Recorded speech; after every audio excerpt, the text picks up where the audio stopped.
I call it to order. Call your board to order. All right, well, I'm going to call the planning board to order.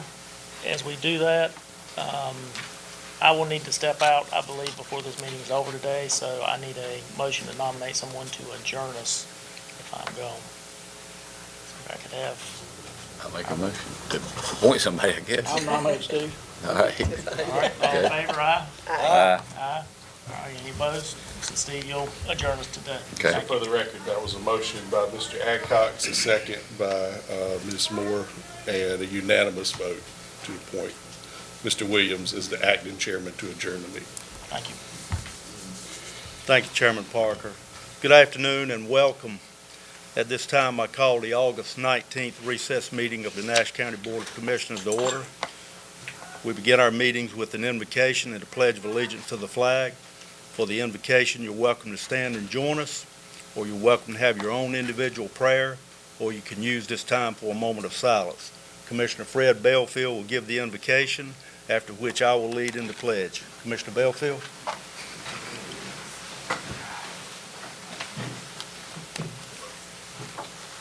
Let us prepare for prayer. He is the King of kings and the Lord of lords, Jesus Christ, the first and the last. No man walked like him. Father, we are here in our joint Commissioner Planning Board meeting, and we pray that you are here. You've said it, that where three or more gathered, and gathered in his name, he will be present. We have issues, we have planning to do to avoid issues or solve issues, and we pray that you will lead and guide us along the way. Now, if you lead us and guide us, we shall not astray. Bless us as we continue this meeting, Father. In the name of your Son, Jesus, I pray. Amen. Amen. Amen. Would you join us in the Pledge of Allegiance? I pledge allegiance to the flag of the United States of America and to the republic for which it stands, one nation, under God, indivisible, with liberty and justice for all. Thank you. Mr. Chairman, Yes, sir. let you know that I have an Upper Coastal Plain Council of Government meeting that starts at 5:30, so I'm gonna have to Okay. chip out. Commissioner Belfield's going to have to leave early. Thanks for letting me know, Commissioner Belfield. Next is the Governor's Highway Safety Grant. I call on Chief Deputy Alan Wilson to present the request.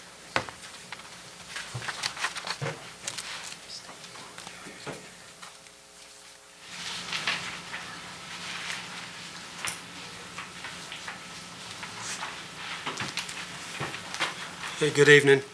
Thank y'all for letting me come back in front of you. Last week I presented the Governor's Highway Safety Grant, and that was a $25,000 request for the grant. Once I forwarded that to Governor's Highway Safety, they wanted to add additional $1,500 to cover travel and expenses for the conference in June of 2026. So with that being the case, I needed to come back in front of the board and ask, instead of $25,000 to be $26,500. I would make you aware that this only requires action of the Board of Commissioners. Thank you, Chief Deputy. You've heard the recommendation. Is there a motion? So moved. Motion by Commissioner Howell, second by Commissioner Davis. Any discussion? All in favor indicate by saying yes. Yes. Opposed, no.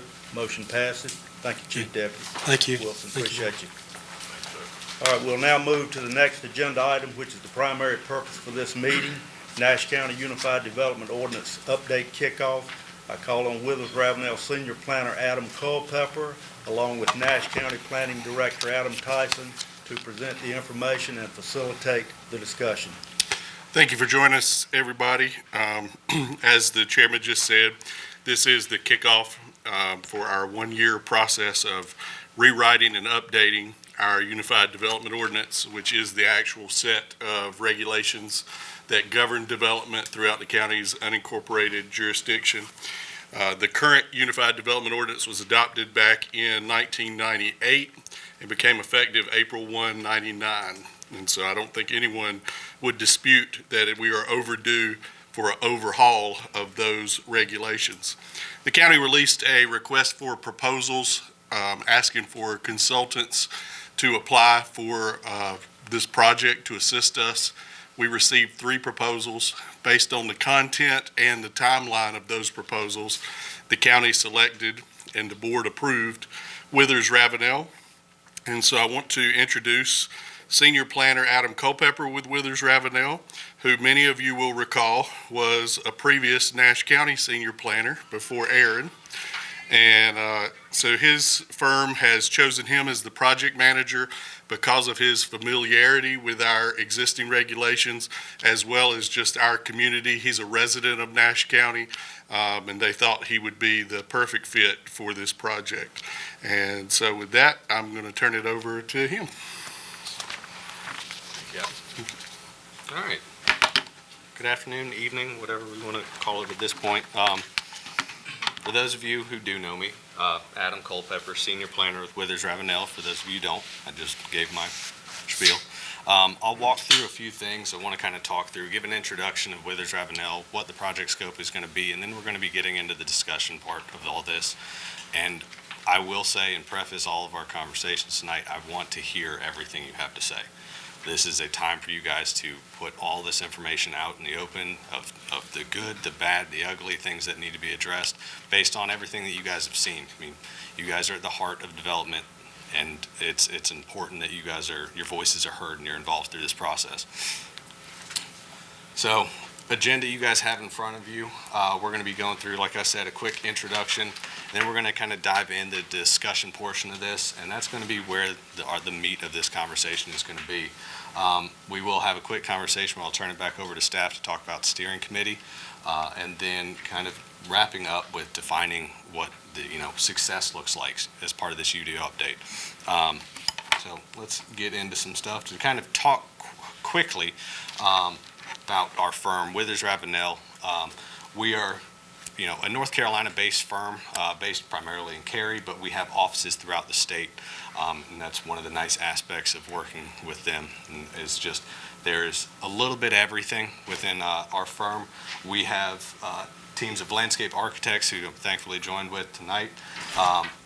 In environmental department, stormwater, anything that you could imagine, I have the ability. We have a deep bench, we like to say. I can step back, get the questions answered. If you guys have things that pop up in your head while we're going through this process and I don't have the expertise, we have the experts.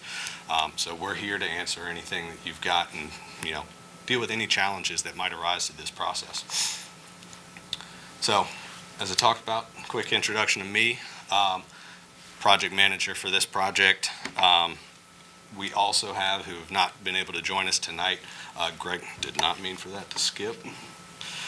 We have Greg Feldman, who is a community planner. He primarily works in long-range plans, so he gets involved in a lot of these things to kind of help me scour the existing. I'm going to have to keep doing that. I apologize.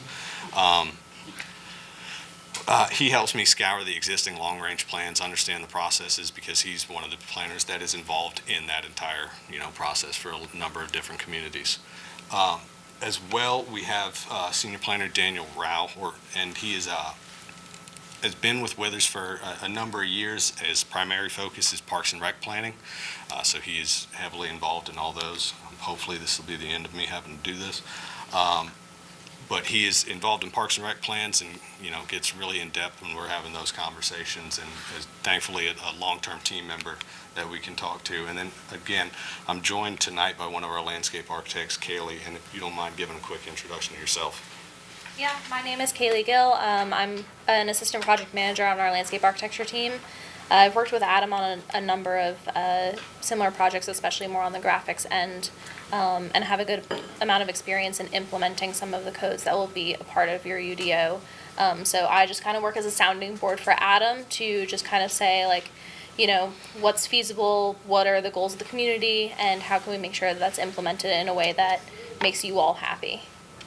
And one of the reasons I wanted to make sure that Kayla was here tonight, because I can relay a lot of the information that you guys have that we want to get into a graphical form, something that's going to make sense for you all and sense for the community.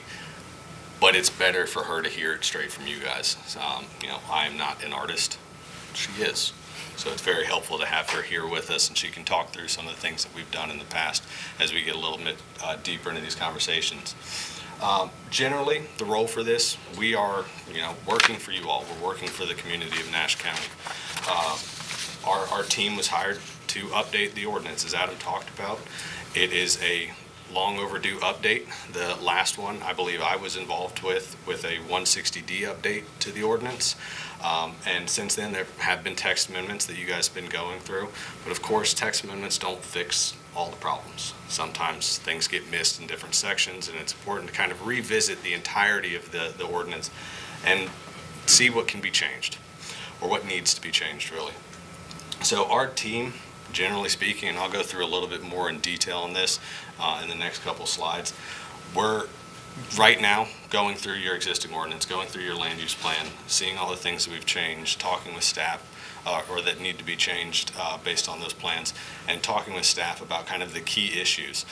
But those are key issues that they know about, or they know from those long-range plans. That's not the stuff that you all are hearing from, your constituents throughout the community. And we want to make sure we have all of those voices heard. Unlike some of the long-range planning processes, these do get into nitty-gritty details, and often, if you get an open sounding board with the community, you will get a lot of back and forth conversations. That's why we get down into the steering committee later on, and we'll be able to have those conversations where we're really concerned with what 5-foot setback differences might, mean. So that's a real big thing that we want to make sure we're going through. And then obviously, as we're going through this, I'm trying to pay attention to every bit of legislation that's happening. As you all may know, last year we all got hit with Senate Bill 382, which has caused a rippling issue with downzoning. We are paying attention to everything that's happening within the legislature, waiting for them to come back into session, I believe next week, and hopefully we'll see a resolution to this with Senate Bill 587 as it goes through the House, which allows you a little bit more leeway and opportunity to make some changes and not affect, legal issues that the attorney doesn't want to have to deal with, obviously. So, as I've kind of already been talking about, 160D, we did an update in my time with the county, but it's always important to go back through, make sure everything is good. There are some modifications and amendments that have occurred since then, so it's making sure that the enabling legislation that allows you all to have zoning, that allows everyone in the state to have zoning, is maintained and cared for. And then a big objective is consistency with the goals and objectives of the comprehensive plan. I believe you guys have some of the notes from the comprehensive plan. Most of you were involved in that process. Those recommendations for updates, vary from all different things. I don't want to just hear those things tonight. I'm hoping we get into a little bit more conversation of things that have popped up since 2019, 2020, when that was adopted. Because Nash County has seen a significant amount of growth and change in those last few years. This is, a different world than it was a couple of years ago. And I know you guys are feeling it with everything that's been going through, on the agendas in recent months. The other big aspect, as Kaylee talked about, is, graphics, charts, diagrams, things that make the ordinance easier to use, not only for staff, the development community, as well as just general citizens who are looking to do, smaller projects, putting a shed in their backyard or doing things like that. We want to make sure that they have a really easy to read, easy to locate document, and that's something that we strive to push for. That's why I got into this. I have dealt with the other side of things, understand that there are instances where process and procedure need to be more clearly indicated, because we answer the same questions every day. I'm sure you guys often hear people talking about what development is happening, and you have to go through some of the same spiels. So if we can easily get you to go, it's in Article 6. Points you in the right direction and gives everyone a menu option what they need, better. And then generally, as I talked about, this is a 1998 ordinance, working with, outdated terminology, some ambiguity throughout. That's what we're looking for, finding anything that really just isn't matching with the times. And we'll get into more detail of what is the right term, what is the, correct way we want to move the county to the future when we get to those steering committee. I don't want to get to that level of detail now. If you have something that you know is an unnecessary term or something we need to update or modernize, I will be, we'll be getting any comments going through Adam Tyson. Please get those to us. Make sure, you guys have gone through these things with a fine-tooth comb. I want to know what you have to say. So, big picture, looking at project schedule, as Adam mentioned, this is about a year-long process. It's not a short turnaround. This is a big document we have to go through. We're in the first 2.5 months right now. We have done our kickoff meeting where we met with administration and kind of gone through what the general scope and goals are. And right now, we're working through the existing ordinance, getting it updated as formatting is concerned to make our life a little bit easier in the later months. When you're dealing with an older document, there's a lot of holdover and weird things that happen with formatting. The easier we can make it to move and navigate, better product we can produce in the end. And then going through that general assessment, and that's part of this conversation tonight. We're going to be putting together an assessment of all the things that you all mentioned tonight, all the things that staff has provided with us, things that the land use plan says, getting all the goals into that final document that the steering committee will be able to see and review, and we'll make sure to make public as we're going through this process. This is not a backdoor conversation. This is for everyone to be involved with. We'll make sure there's going to be something that is easily accessible for that assessment, any kind of comments as we go through.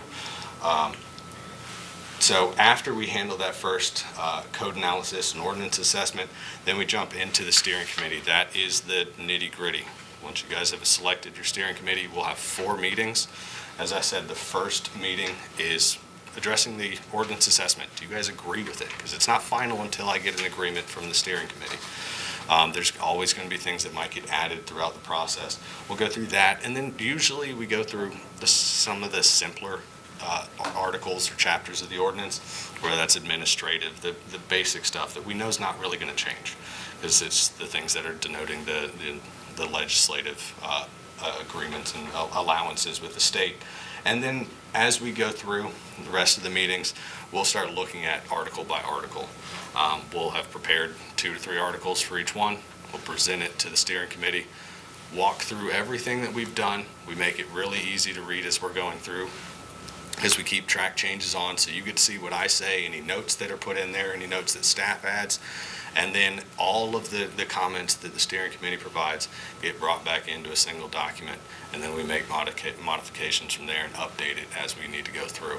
And then you'll start kind of seeing how things start building off of that. You'll see new graphics being integrated throughout the process as we kind of nail down some of the details, because the last thing we need is to have to update those graphics repeatedly through the process if things change. But it's not to say it doesn't happen every once in a while. So towards the end of that process, then we'll be kind of putting everything together as a final draft version of the ordinance, and getting it ready for a joint work session. This is when you all, as a larger planning board and commissioner group, get back together.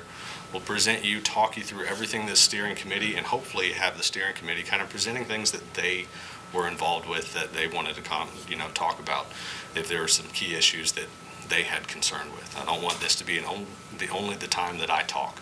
I want to hear all of your voices throughout this process.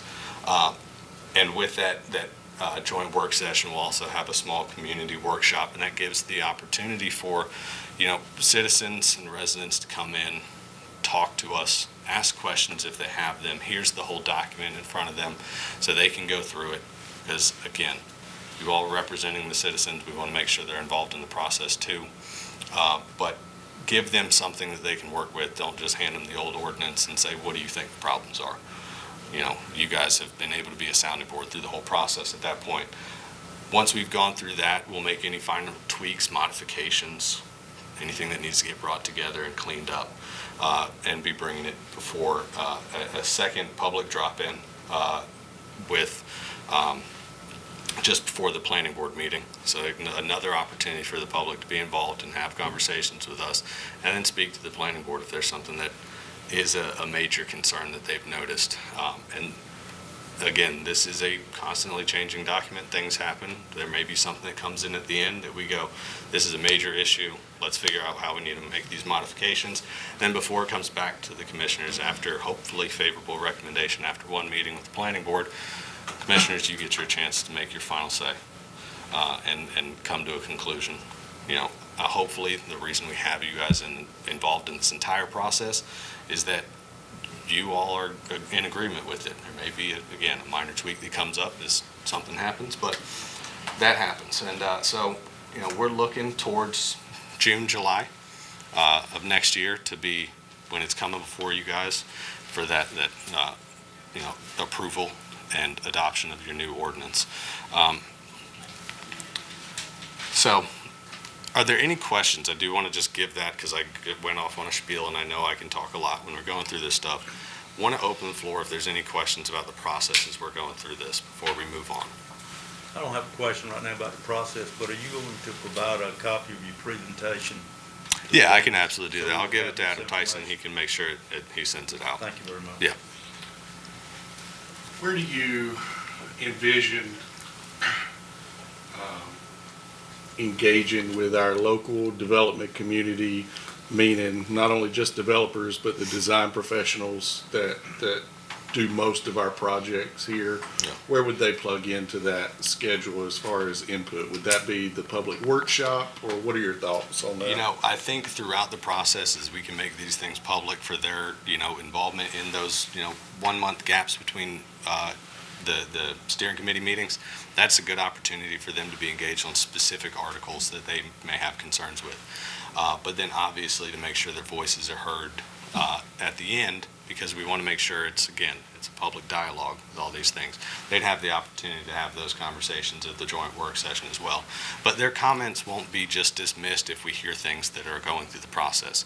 If we get a concern from a local developer who's active in the community as we're going through the process, we'll bring that forward with the steering committee and say, do you guys agree with this? Is this something that you guys see as a needed change or an issue that is arising? It's not something that's just going to be left off.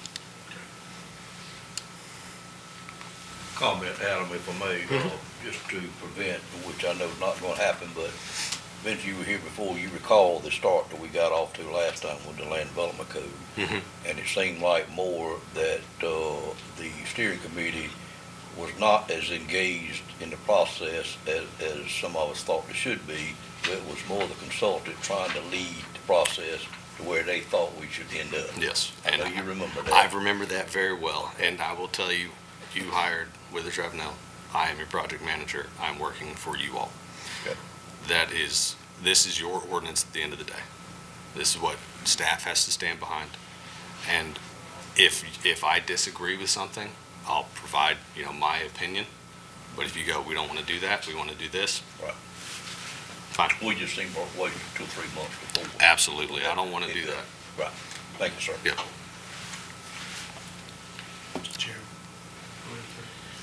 Since, as you mentioned, this is going to be a work in progress, and we're going to be seeking input from commissioners to planning board, citizens, developers, architects in the community, will there be a type of list that we capture this information on that can be shared throughout the process? So as if we get contacted by a developer, all of us aren't sending in the same information. We've got access to that list and can see it and know who's already provided feedback or already suggested this, so we don't duplicate our work. I'll say we're keeping a primary contact as Adam Tyson going through this, just so he can gather the information and not be feeding me doubles, anything like that. So I would suggest any sort of conversation with that. He might be able to keep a list of who's been able to provide some comment. Just a brief description of kind of what it concerned. That way, there's no need for us to send you the same thing if we got the same developer is passionate about it and Right. calling all of us. Yeah. Just to save time and streamline it.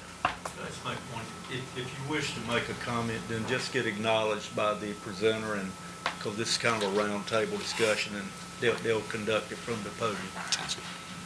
Yeah. Any other comments?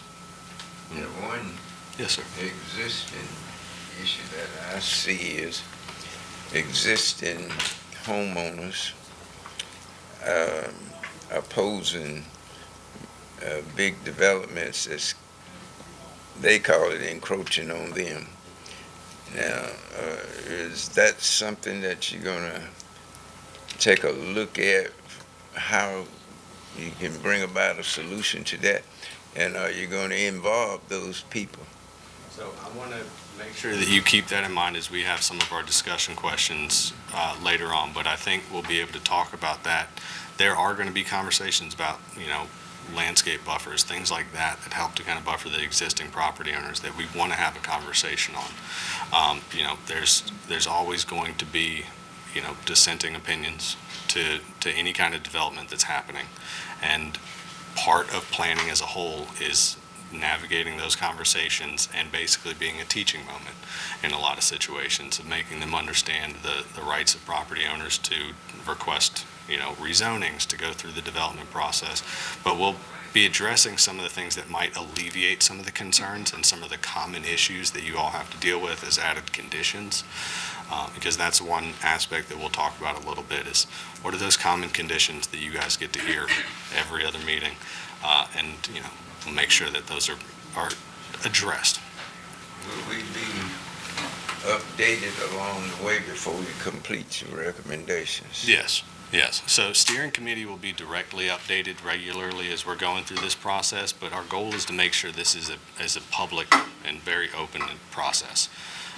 So as we're going through, it could be something as simple as Mr. Tyson, as he's going through presenting each month or after the steering committee meetings to provide a little bit of feedback to you all. That might be something that is a way to do this, and we can kind of have a further conversation about how we might navigate that process. Adam, you're kind of soft-spoken. I can hear you, but I'm doubting. I'll raise my voice. That's perfectly fine. Okay, thank you.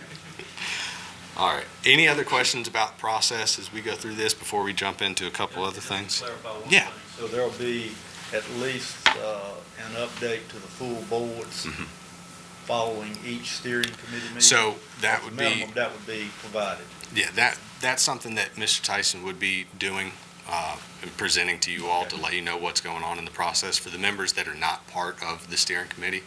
And then I'll be able to do the final presentation as we've gotten all the things addressed and give you guys a draft ordinance to go through. But Or I think that's if the board feels like they need more frequent, then yeah, I think that I understand where you're coming from, and if that's no problem, I think that'll be all right with staff to provide those updates. Yeah, I'm willing to commit to a full board update with a summary following each steering committee meeting, and then we can go from there if we need more frequent. But Yeah, absolutely. I can commit to that today. Great.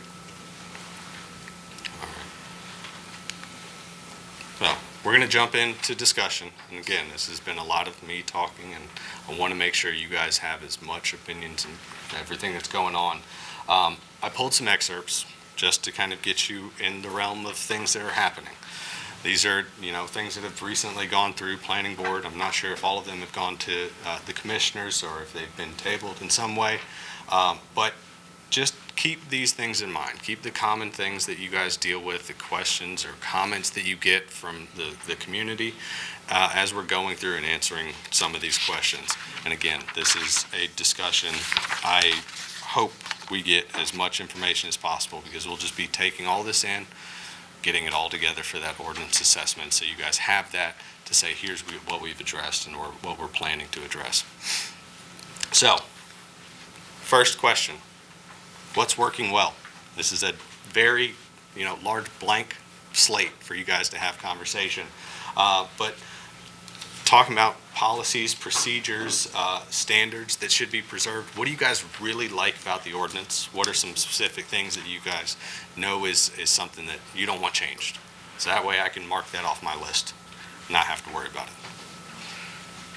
I have a few suggestions there, and I'd like to know if there's some consensus around these suggestions. One is our stormwater regulations. We adopted new stormwater regulations at the instruction of the state in 2024. We hired the Wooten Company to write those regulations based on a model ordinance provided by the state. And those regulations have to and have been approved by the State Environmental Management Commission. And since they are freshly approved by the state, I do not foresee needing to make any changes to those stormwater regulations. And to be clear, Nash County has not imposed any stormwater regulations over and above what we're mandated by the state to enforce. And so that would be one section that I think we could carry forward. Another section would be our floodplain management regulations, which have to be approved by the state National Flood Insurance Program personnel. Nash County enforces the minimum requirements for participation in the NFIP, which ensures that our citizens can get flood insurance at the government subsidized rate. And we also, for the past 30 years, have enforced 1 foot of freeboard, which means when you build in the floodplain, the state and federal government say you have to be above the base flood elevation or the predicted flood level. And Nash County for the past 30 years has said you need to be 1 foot above that. And that allows our citizens, by meeting that standard, to get a reduction in their flood insurance. So I have not heard many complaints about that. Any drastic changes to our floodplain management rules would have to be re-reviewed and approved by NFIP. And so that's the second area that I recommend stays pretty much the same. I would like for us to get a hold of the NFIP's current model ordinance and just make sure there aren't any tweaks that we could do to bring us more in line with their model ordinance. But as far as major changes that will be noticed by developers or citizens, I don't necessarily advocate any of those. And then the third and final area has to do with cell tower regulation. We use a third-party consultant called Cityscape out of Florida. In our ordinance, the section on cell tower management is based on their model ordinance. And they have done a great job of advising our Board of Adjustment when new cell towers are required, or advising our staff when we're adding cell tower equipment to our existing infrastructure. And so again, I would like to get a hold of their current model ordinance and see if there are any tweaks. But as far as overall, I think that those are working well. And so I'd be interested if anybody has any alternate takes on stormwater, floodplain, or cell towers. I was listening to your comments on floodplain. We just 1 foot above it, and you're recommending that it stay there? Right. Oh, climate change has been drastic. I know some of these areas in the southeast and southwest where they have been flooding that went way above the plane that they had. And I think we ought to plan that eventually it's probably going to happen here, because climate change is really in effect now. Well, I think what we could do is look at our surrounding and adjoining counties and see where we stand in terms of freeboard requirements compared to them. Keep in mind that also the higher the freeboard requirement, the higher the construction cost is going to be to the person building the home. But we can certainly look at other freeboard requirements across the state and see where we fall and decide if we need to be higher on that spectrum. We certainly ought to look at it very seriously.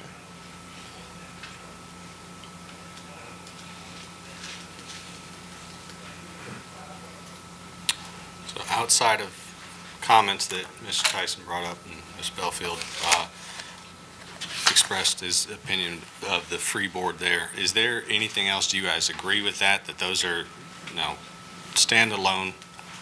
They are, already approved. We don't need to get into details, obviously, like you mentioned. We're going to look at things that, if there's things that change, if there's new terms, if there's, definitions that are involved in all these, that we need to make sure everything's in alignment. We'll be going through that. And there's no issue with that. And if there is something that we find as we're going through that process, and it's a giant red flag, and hey, we need to have a deeper conversation about this, that's something that the steering committee can go into more depth on. And like I said, thankfully, because we have our deep bench, I'm not personally a stormwater expert, but we have stormwater experts with our team that I can get any feedback from, and we can have that opinion if we need to. Does anyone disagree with that? Okay. So what other aspects of the existing UDO do you guys like? Is there, it can be small things to big things.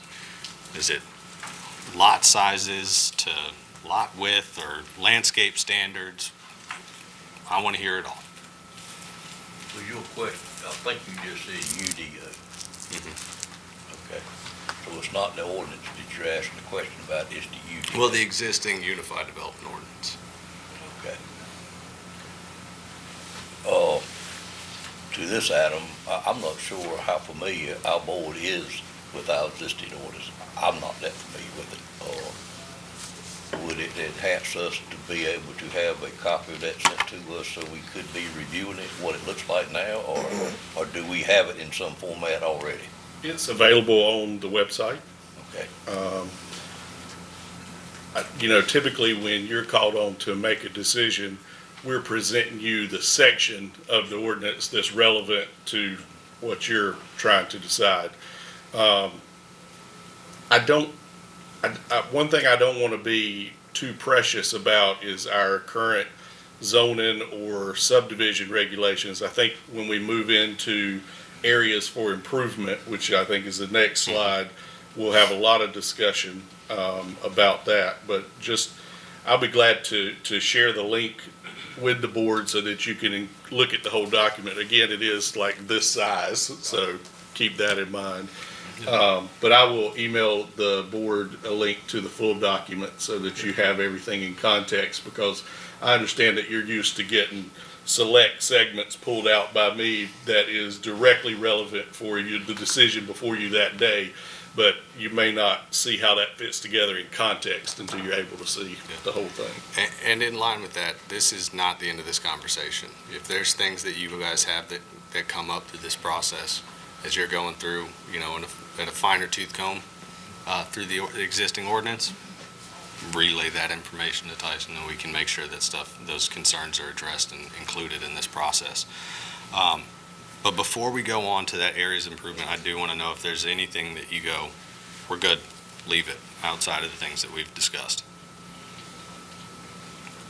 And if not, we can hear the next section, which dives into areas of improvement. So, challenges, concerns with current ordinance.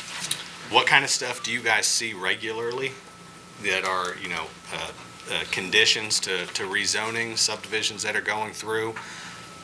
What are the citizens of Nash County expressing to you all when they stop you in the street and have conversations?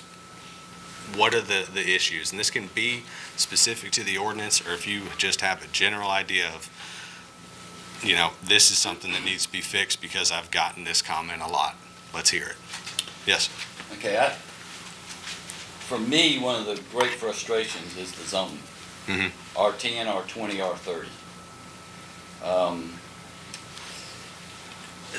R30. There's really no specific requirements in my mind as to what is okay for R10, R20, and R30.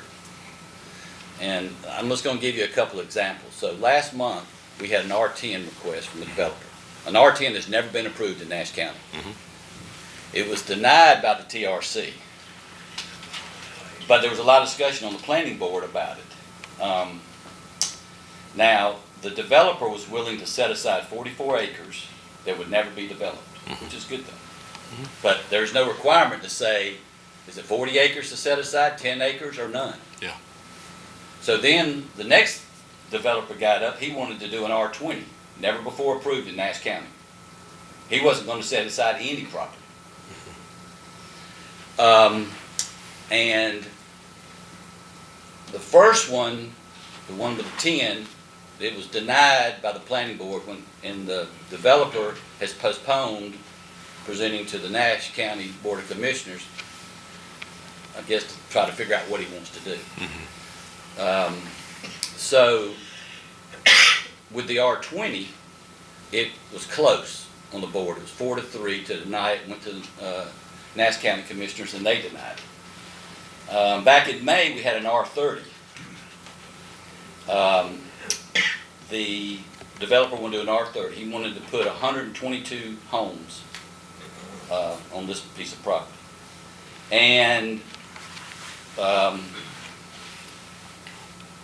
it was, I'll be honest, I was the only one that approved it of the planning board. 6 people opposed it. It went to the county commissioners, and they denied it very, very close, 4-3. The reason for denying it was because it was seen as unreasonable and not in the public interest because of the increase in traffic on a dead-end road.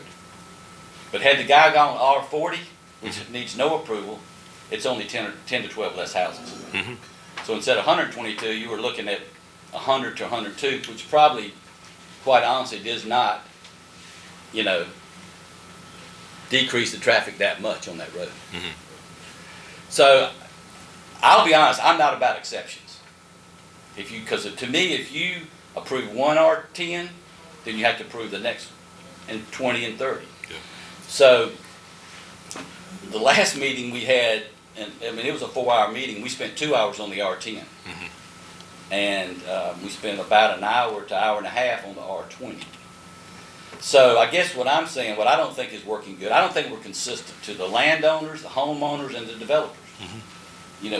So if we're going to say we're ever going to approve an R10, or if we're ever going to approve an R20, what are the requirements of that? Do they need to set property aside that will never be developed? For example, if you've got a 100-acre piece of land that you want to develop as an R10, then say the requirement is 20% of that. So 20 acres can never be developed. And I'm making those numbers up. I'm just saying that. Same for an R20, maybe even same for an R30. It'd be less. But so when that developer puts forward a request, he knows if he wants an R10, this is the definite requirements. So, because I just don't think we're being consistent. And so one developer comes in and we deny an R30, when really it's only 10 to 12 less houses, the next developer comes in and we allow it. Now, the R10 had a tremendous public outcry. That's why it took so long. There's probably 40 people in there that were opposed to it, and probably half of them stood up and talked. The R20 was not much different. And what I don't want to get into is that the more the public outcry is, the more skittish we get about approving or denying. Whether it's 4 people that don't like it or 40 people that don't like it. Here's the requirements, are they met or not? And if the answer is no, then we don't approve it. If the answer is yes, based on what the requirements are, because there's sort of no requirements. It's just, that's a lot of houses. R10, that's a lot of houses. If you went to R40, you probably cut it in half. So, and, to expand a little bit on Commissioner Bellfield's point, land prices are an all-time high. As grandparents pass away, parents pass away, and this is on to the children, they see it as a way to achieve financial stability. They don't necessarily live around here, so they don't really, the land has no emotion for them. And quite honestly, even if they do live here, they may not want the upkeep of it. Pay the taxes, the maintenance of the property, complaints about the property, whatever it may be. So development is inevitable in Nash County, whether we like it or not. The question is, do we want to set land aside in Nash County in the rural area that will never be developed? Because if they sell the land, depending on what the requirements are for those R10, 20, and 30, they're going to build houses. So I would like to see, whether it's R10, R20, R30, what are the requirements that will allow a developer to build? And so we don't spend hours and hours of discussion either approving it, denying it, or having the developer go back and come back again to us. To pick up on what Mr. Williams was saying, he was referring to the old Lewis School Road rezoning that has been brought by Mr. Marvin Sharon. And some of the commissioners and I have discussed that this was going to be a test case, should it ever make it to the commissioners, which of course the applicant has withdrawn it for now, for a conservation easement type subdivision model. And so I think it would make sense to segue to that. I think our chairman of the planning board, Mr. Parker, is particularly passionate about making sure that this process includes the examination and adoption of some form of a conservation easement subdivision model. Could you talk a little bit Yeah, I about think that? to kind of say it a different way, what Steve was saying, I think that some of the areas where our ordinance is not working is first a lack of clarity in some areas, or a lack of the tools to be able to address the problems that we have now and the issues that we face versus what we were facing 20 years ago. Because we're just dealing with so much more growth now, and it's coming. But then you go back to our map amendments that we did, and you look at the public comment that we got from that, or you look at the regular public comment that we get at our planning board meetings when we have a large subdivision coming in, and I'm sure that y'all get the same comments as our Board of Commissioners. But we've got kind of a breakdown for how do we address all of these larger global concerns that we have so that 20 years from now, Nash County's where all of us want it to be. We've got to allow for housing, and we hear people, I think people understand, okay, well, you've got a right to go in and develop at R40. But it's kind of like the point of, well, you can do the R40, but I don't want you to do the R30 because that's just too much. Well, is it really?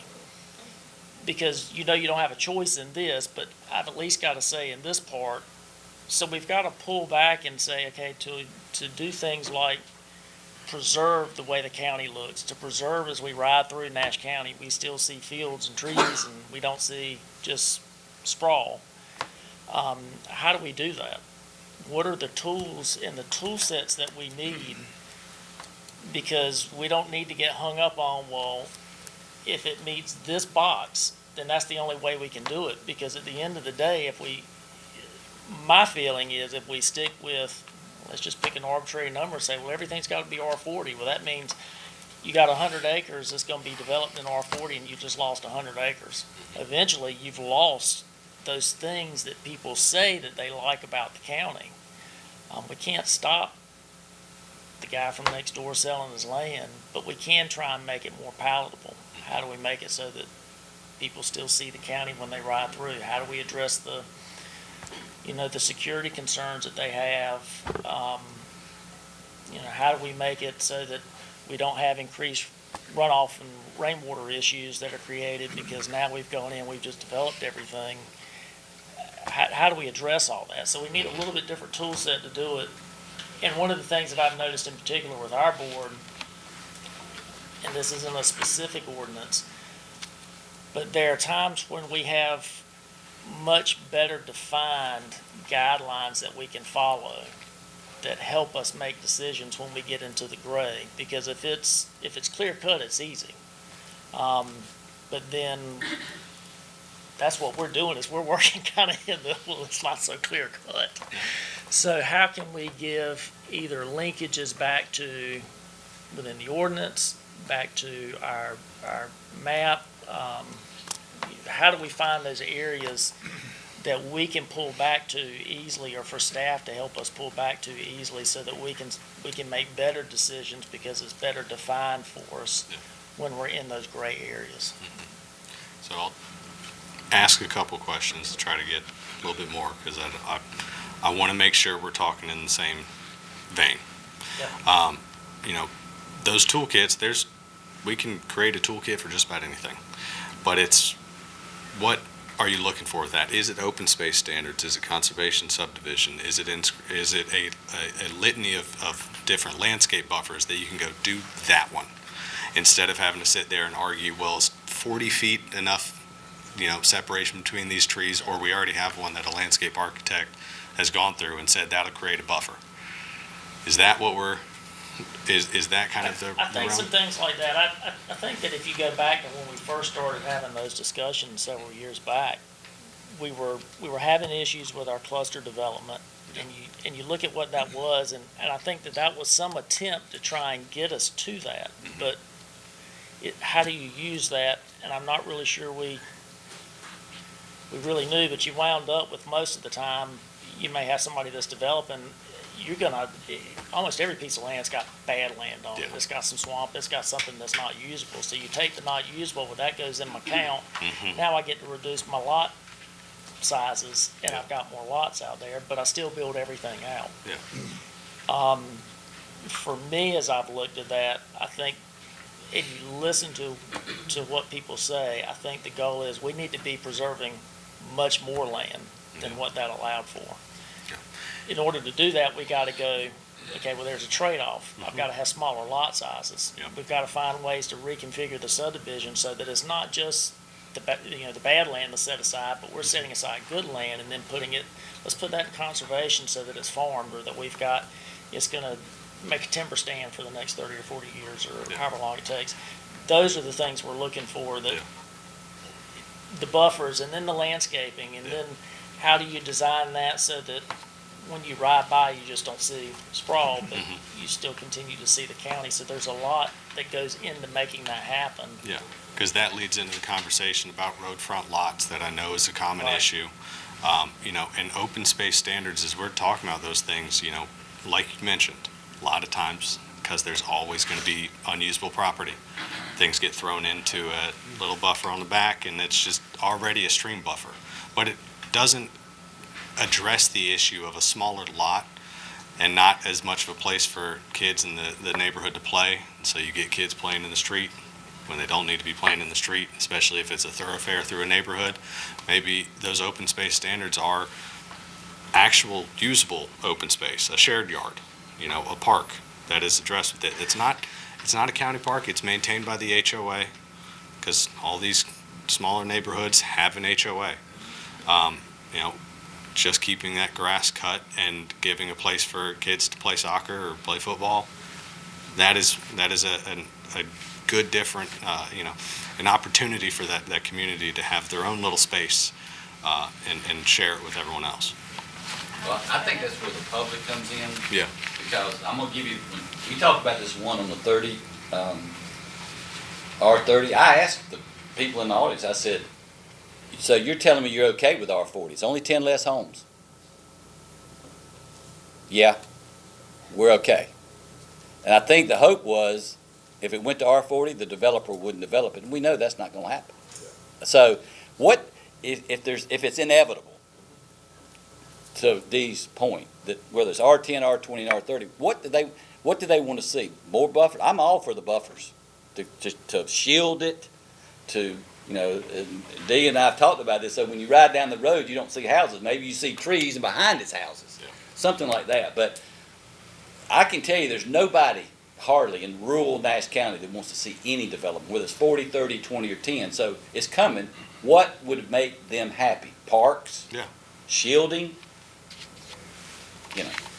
That kind of thing. So one of the things that I've seen before that kind of helps to mitigate this are, in certain cases, frontage requirements, and part of that does include buffer, or it gives additional credit for preserving existing vegetation there, which is even better than requiring a buffer where they grade out the whole site and throw in a couple of trees. We want to preserve as much existing character as there is. So that is something where we could introduce a frontage requirement rather than a buffer for that front area. There are multiple UDOs that I've seen before and, developed projects for, where they do have those open space requirements where only a certain percentage is allowed to be in wetlands or in stream buffers, and usually they divide it with passive versus recreational type open spaces. Whatever those percentages are going to be based on your community, what your needs are. But usually what I see is within that passive, and again, this is diving in as deep as you all want, as deep as you think is important for you.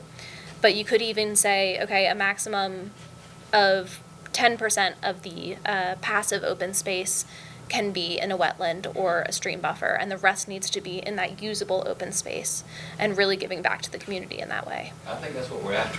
And that takes the inconsistency out of it, of what we approve. Mm-hmm. And there's, when the developer buys the land, he knows what the requirement is based on the size lots he wants to develop on.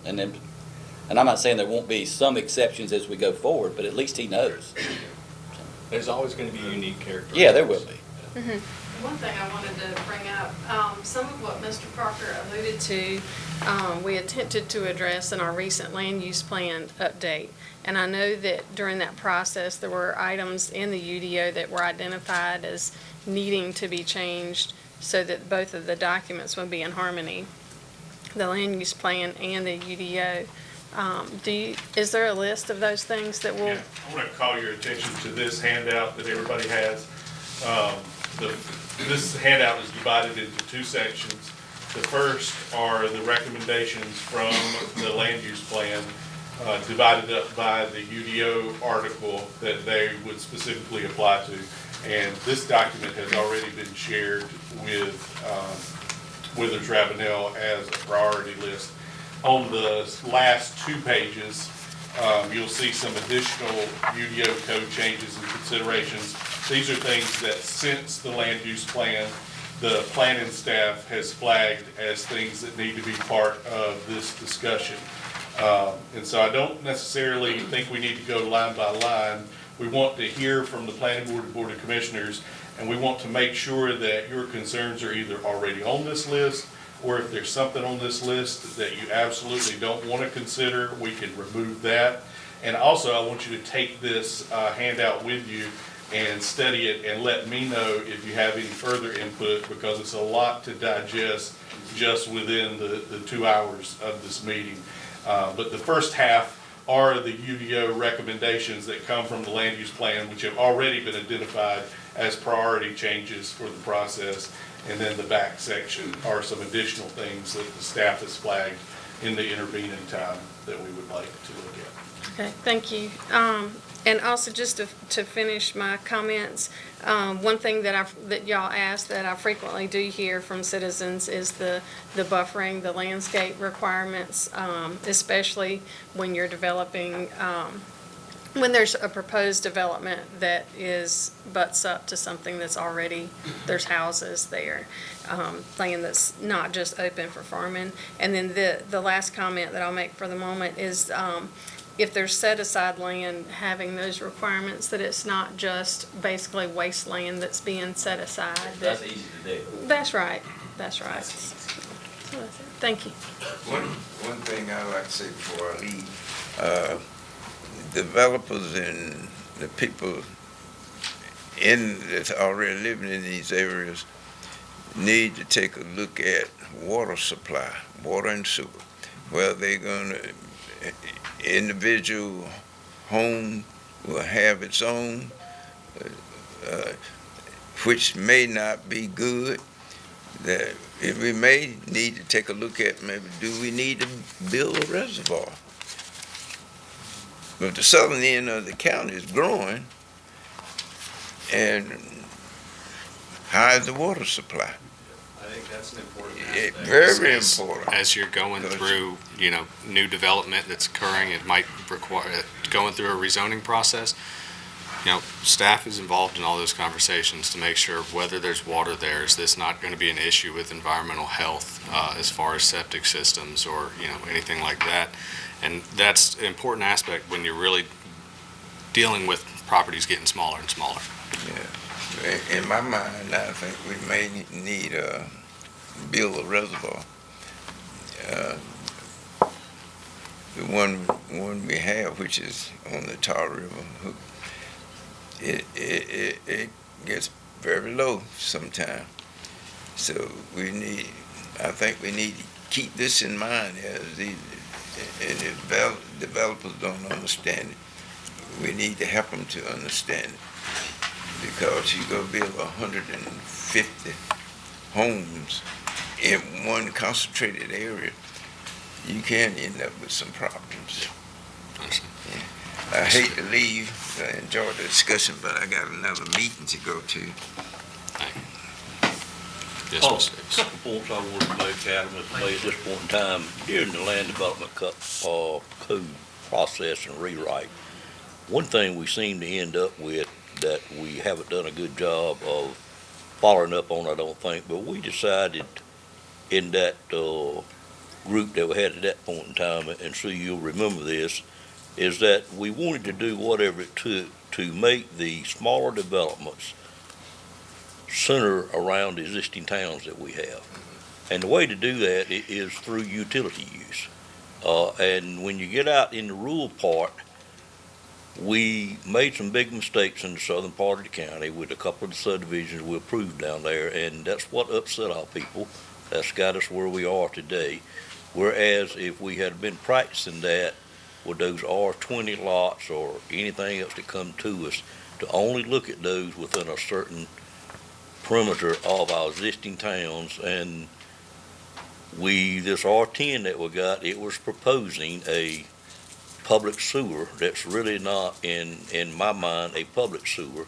It needs to be a public sewer that is, if we're gonna do R10s or we're gonna do R15s, it must be a public sewer that is maintained by a public entity and not get into these package plants that would allow you to do it all over the county. We can do a whole lot with the utility ordinances that we put in our ordinances, and what kind you can use where. We settled on R30 as the minimum size, and we have stuck with that. Now, whether we need to revisit that or not, I'm not sure. I personally am satisfied with the R30s and the R40s in rural areas. The other thing that I've seen happen quite a bit, and one thing that upset a lot of people in those couple of subdivisions, we should develop a ratio between front setback and depths of lots. So you don't have a 300-foot depth lot that has a 40 or 50-foot setback, because that's what these national home builders, they calculate driveway cost by the square inch. They don't do it by the square foot. So if the lot's 300 foot deep, let's look at a percentage of that depth for the front setback rather than have a minimum that suits all of our zones regardless of the depth of the lots. That's going to make the appearance of these subdivisions a lot more. Of course, we moved beyond shared driveways that we didn't want anymore. A little bit of a conflict with DOT once in a while, but we can work on that and continue to monitor that. But I think the key to it is pushing these smaller lots into the perimeters around our existing towns. That makes them happy, and it keeps from showing up what we've done on a couple of areas in the southern part of the county that everybody's dissatisfied with. Thank you. I want to touch on that because part of that conversation is, you expressing what I've heard in the past is some lot sizes that the existing ordinance allows might be too small for a rural county. Is R10 what really needs to be there? Or if somebody wants 10,000 square foot lots, we've got a number of municipalities they can go to. That's where I think we need to be. So there's certainly part of this conversation that could be evaluating how many zoning districts there are. Is 30,000 the limit, or is it 30,000 with a whole bunch of open space standards, or 20,000 with a whole bunch of open space standards, something like that? That's what we need. But not getting down to Well, I'm a not saying 10,000. get down to R10 Yeah. tonight, but to Dee's point, if a developer knows R30 requires this free space, Yeah. not wetland space, free space for parks, or R20, Yeah. then they can make a decision whether or not to buy the land or how to develop that Yeah. land. Well- Without coming to us and say, well, I want an exception. Yeah. Well, no. Well, and if it's in the ordinance to allow 10,000 square foot lots, you all are going to be asked whether or not they can do it. Yes. Well, part of the problem is what Commissioner Davis just mentioned, the technology's changed now. It's more affordable for these package systems. So prior to this coming into play, it didn't matter because 10,000 was not big enough in most cases. So we've got to address the technology change that's taking place. And everybody's got to come together and make a decision on, are we going to embrace that technology and use it, or are we going to say, no, we don't want that, and we're going to force it to the municipalities? If that's the case, then we've also got to decide to do the infrastructure and investment to put the sewer system, kind of Mr. Bedfield mentioned a while ago, we got to have the infrastructure. So we got to have the water, which most areas we can do with wells around here, but we still don't have any sewer in the southern end of the county. In the county alone, I think it's 258 people is all we have on our sewer system in Nash County. I may be off one or two on that, but we got to address the technology. And then the developers that I've talked to so far are all confused, kind of to y'all's point. The way it reads, you can do it if it's allowed. If we will allow it, I'll vote for it. So we've got to make a decision on what the smart growth looks like, and what we are going to do, and then we got to clearly communicate that so that these developers go out and they know that before they purchase that land, so they know what they're dealing with. I agree 100%. And Well, I was gonna say that I feel like we just have too many open-ended ordinances with no specification. Such as how much traffic can be on a dead-end road. Whether the development is located on the front end of the dead end or the back end of the dead end. All kind of different questions, R10, R20, there are just too many open-ended ordinances that has no specificity on it. So, and also, when we are, doing our land use plan, whether we really know what our county, what we want it to look like as it develops. And that's part of what the plan should be doing, is trying to navigate what we really want our county to look like as it develops. And those open-ended ordinances don't help. I want to go back to shared driveways. I know we've eliminated shared driveways, but we rezoned some property on Old Carriage Road, and Adam would be familiar with this. And several of those homes have shared driveways. There are 30s. And when it was rezoned, I don't remember that being a part of the discussion. So it kind of surprised me, once those homes were constructed, that they had those shared driveways. So I want to go back and clarify that what the change we made for shared driveways is we no longer incentivized shared driveways by allowing them to be a way for developers to escape the requirement of having to have extra frontage along heavily traveled roads. The UDO does not specifically address driveways because the driveway permitting process is through the DOT on DOT maintained roads, which almost all roads in the county's jurisdiction, with the exception of private roads, are DOT maintained roads.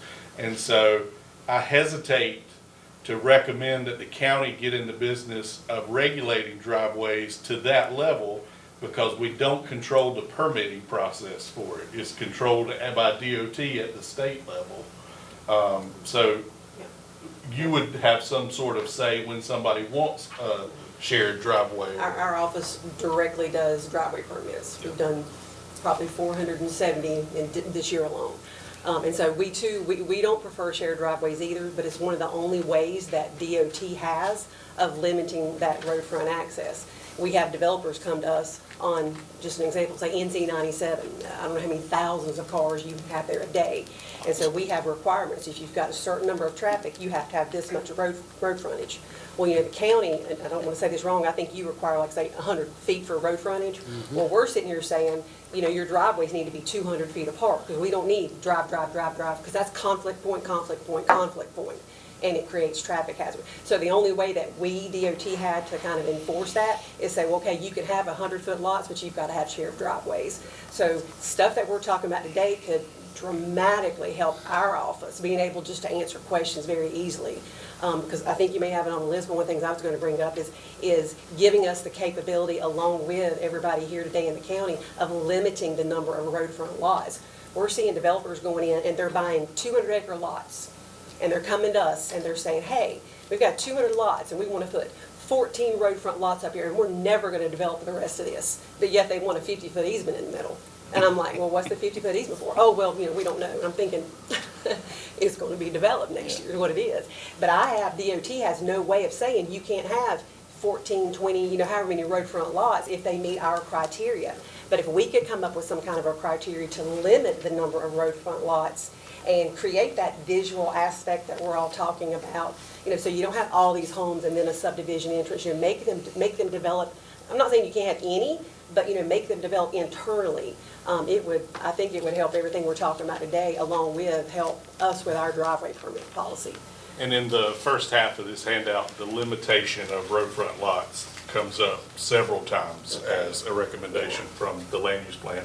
But I think even further than that, what I'm hearing is that we probably need to investigate to make sure that our new lot width requirements go hand in hand as much as possible with what DOT's driveway separation requirements are. Because if we're allowing 100-foot lots in areas where DOT is saying you either have to have 200 feet between driveways or shared driveways, then we're unintentionally incentivizing shared driveways in that area. So we've got to We work try not to closer. do that, but sometimes our hand gets forced on that, and we can't get the developer to work with us on it. So Right. that would help some. So why wouldn't the county ordinances be at the state's minimum? I mean, to your point, why wouldn't we set it to where it is at the state's minimum? Right. Then that would never be an issue. That's what I'm saying. And The thing I we don't can present that, understand. And you guys could look at it and see if Yeah. you agree with it. The thing I don't really grasp necessarily is, I mean, your standards are not gonna be the same even on a whole entire road, because the Line of sight. curvature of the road, there are other factors There are other that go into it, so. Line of So sight. it's gonna be a more, involved process than just, well, in this zone, lots can be this wide, because there are other factors. We are looking for and that's just internal, like site distance and stuff, Yeah. which I don't know if you need to get into that in what we're looking at today, but the county does a really good job of working with us, and we try to determine if you've got a driveway and you pull out and you can't see it's 75 feet that way, and it's 55 miles per hour out there, that's dangerous. So Yeah, the site county's doing a distance. really good job of working with us on that. Site distance, speed, average daily trips, all come into effect with everything that you're dealing with. And, we can talk about pulling lots back, widening lots. There's a conversation, Mr. Davis, you brought up if it's going to be a 300-foot deep lot, having that set back is an option to kind of force the hand of the developer a little bit, to say they've got to push back from the roadway, which will ease a little bit of the sight lines. But one of the options is, even across the board, not saying a drastic 200-foot wide lot, but 150 feet does widen the eyes a little bit, and it keeps it from being house, house, house, house, house. You get a little gap between, and that helps to kind of ease the appearance, that you have that might be, it's only 50 feet off the road, but you got less of a wall. And that, in turn addresses some of the issues. So, we can get into the details, and we can present some options based off of best practices that might be, ideas, and, whether it is, larger subdivisions of a certain size, saying you have to turn the back of the house to the road. Got to go in and build, a road for those homes and those subdivisions. But there always has to be some caveat that fits in for, someone wanting to sell a piece of property to their son or daughter, or, just they need to sell off a piece of property because they've fallen on hard times. There's, a minor subdivision has to have that caveat to allow it, but one or two houses is not the same as 13, 14. But in summary, I think we need to align our lot width requirements as closely as possible with DOT, so that we aren't unintentionally incentivizing shared driveways. While trying to keep it as simple as possible. Right. So you all as staff So that aren't I don't have having to be a traffic engineer to be able to tell you Correct. what your lot width is gonna be. Right. Yes. Right. Go ahead. One question, I think I wrote down 581 and watched one particular opportunity come up. Is there an opportunity for a developer to exploit the private road option for just two houses that inevitably makes a shared driveway? Well, By different definitions, but Yeah. same function. Well, I'm glad you brought up private roads, because that's something that the board dealt with. The commissioners dealt with a waiver related to a private road development last Monday. One of our, at the top of the back of the front page of your handout here, from the land use plan, one of the land use plan recommendations was to discourage newly created lots being served by access easements, which we have certain circumstances now where you can create 3 interior lots that don't touch a main road that are served by an access easement. and consider lowering the limit on the number of subdivision lots served by a private road, which is currently 10. There was some discussion among the commissioners last Monday about possibly getting away from the allowance of lots being subdivided on private roads altogether. So I wanted to circle back to that and see if I accurately gauged what the board was saying. What are our feelings about private roads? We've done a little bit of research. Both Halifax and Franklin County have provisions for private road development. Wilson County has some provisions, but they're very limited in terms of, I think they can only get 3 lots. What did the two boards think? Should we be looking with an eye toward the elimination of private roads, or private roads are still allowed but with some additional regulation or some limit of lots? Where do we stand on that? Because there was some expression by the commissioners that maybe we shouldn't be allowing lots to be subdivided, residential lots, on roads that aren't intended to be taken over by the DOT for perpetual maintenance under tax funding. So what are the board's thoughts on that? I don't mind sharing mine, as I probably stated that day. I think we need to look at what we are allowing, whether it be by number of lots or distance of the road. I just think we are continuing to push our goal of having no unimproved roads in the county. We are creating potential problems for DOT moving forward. When that road doesn't get maintained, you got emergency services going down there, you got school buses going down there, or maybe school buses won't go on a private road. I'm not sure the answer to that. You think they won't? Well, that will solve that one. But I would like to see us do something to not have what we had the other day, which was about 8/10 of a mile of a private road that is probably going to get little maintenance some 5-6 years out the road. And while I'm on that subject, we just said something about putting something in the homeowners. I'm not a big proponent of homeowners associations in rural subdivisions. When you live in a city, you expect to have a homeowners organization that has some responsibility. But the more rural your subdivision is, the people that go to those somewhat to get away from, and they're not used to homeowner associations. And that just creates messes up the road when the homeowner association doesn't do what they're supposed to do, and at some point, most of them do not. I don't think that's the fix to anything, is to put more responsibility on a homeowner association in a rural type subdivision. I personally... I'll tell you that the road issue is a big issue. It is. Because in my subdivision, which you would never believe it, 2 of the roads were not DOT. That's right. And so I've spent a year with some of you guys in the local DOT and the Raleigh DOT to get them DOT approved. But at the end of the day, had we not done that, any potholes, major cracks in the road, the homeowners would have had to foot that bill. And I can tell you that would have been a sore point of contention, because only a handful of people out there didn't know they weren't DOT approved. Right. So you can, and when we get in these meetings of these private roads, they say, well, we'll have a homeowner association. If they have a problem with the road, they'll fix it. Well, yeah, maybe, maybe not. Depends what the cost is. So I'm kind of in agreement with you there. But there's a lot that comes to making the road DOT approved, and we found that out. You know, we had to dig out culverts, put up stop signs, fill cracks in the road. There's a lot that goes on. But once they were DOT approved, now if there's an issue, we can call them. I've already called them about one pothole, and to be quite honest, they were out there within a week and filled it up.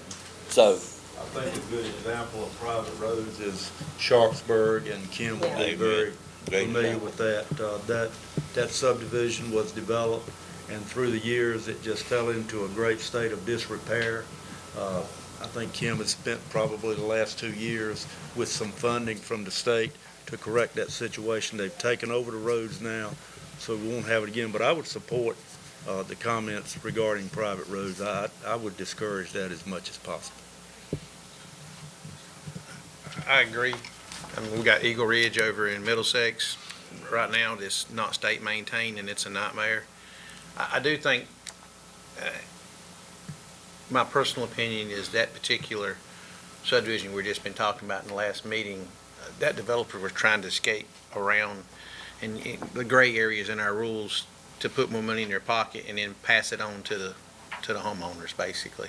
I think there should be a provision, maybe we limit it, maybe 10's too many, but if you've got farmland and you got your family that's going to live on that farm, then I think, 3 houses, whatever that case may be, some provisions for that. But then once it gets into the point where it's looking for a developer to capitalize on that and not do the right thing and build a road to state standards and turn it over to DOT, like Commissioner Davis said, is the HOAs just don't work, and it's putting a financial burden on those homeowners that's coming in. I do want to just say, one of the things that, especially dealing with larger agricultural property being split to kin, that's something that if you all aren't familiar with, there are a lot of exceptions within the subdivision regulations that the state allows. Exempt subdivision lots that are greater than 10 acres, do not have to meet any of these standards. They can do an access easement running to them. Those people can split those properties apart. They do get into issues when you're trying to maintain agricultural status for some of these properties, because you now have to worry about how much of that property is dedicated to the home and versus the farm. But that being said, there are a lot of exceptions for those larger lots and those family subdivisions that, we don't have to hit every little detail and try to fight people around everything, but we want to give it our best shot to make sure we don't get something we don't want. Another thing, since we're talking about subdivision, that's been a point of contention is the length of cul-de-sac roads. It's a recommendation that they not be over 1,200 feet without, some kind of stub road. But, we had one developer come in and he started citing Halifax County and Wilson County, Edgecombe County. I politely told him this was Nash County, and ours 1,200. And he said, well, what you have is a recommendation, not a regulation. So It is a regulation. Well, what we have is a developer asking for a waiver. Yeah, for a waiver. Of that regulation. So, but it is a regulation. Yeah, and of course, if you put in a stub road, then you lose a lot, potentially. So that's just one lot you can't build a house on. So I definitely think, if it's a regulation, I was thinking it was a recommendation, but if it's a regulation, maybe we got it, we wouldn't approve it. But they do come in and ask for those waivers all the time. This guy wanted 2,200 versus 1,200, so. But a stub road going in the appropriate location Fixes it. that is a property that has the ability to be developed or plans on being developed is certainly a point of conversation. Because if someone knows they're not going to ever do that, or there's, it's stubbing into an area that is environmentally sensitive. Right. Okay. That's definitely a point of conversation that we can have of what are the standards for those distances. And I'd like to get in more detail with Ms. Moore about the DOT standards for some of these, roads to nowhere, and how we can make sure we're hitting that stuff, because it's a concern from a public safety standpoint, and this the same goes for private roads. If they're unmaintained and you can't get a fire truck down that road, they're going to come and complain to you guys. So it's an important thing to be thinking about through this. So is it fair to say that on private roads, we may not want to eliminate them entirely, but we might want to scale back the number of lots, maybe to like what we allow on an access easement, like between 3 and 4? That's what I'm gathering, is that would be reasonable. And then being limited on lengths. I have something before we lose the planning board chairman that I wanted to ask for some input on. When somebody does not rezone property, they want to do what we call a by right subdivision. So the zoning is what it is, and they're going to meet the dimensional standards of that zone. Our ordinance requires the developer to bring a sketch plan of that subdivision before the planning board for approval. But whereas a text amendment or a rezoning is a legislative recommendation, which basically means what is your opinion on this, the subdivision review is an administrative approval, which means the only reason you can turn it down is if you can cite a standard in the ordinance that they don't meet, which you are reliant on the planning staff to tell you if there is a standard in the ordinance that they don't meet. We also don't have a public notice requirement, so we're only dealing with the developer, you know. And so my question is, would you be open to the ordinance assigning that sketch plan review to the staff only because it's an administrative review?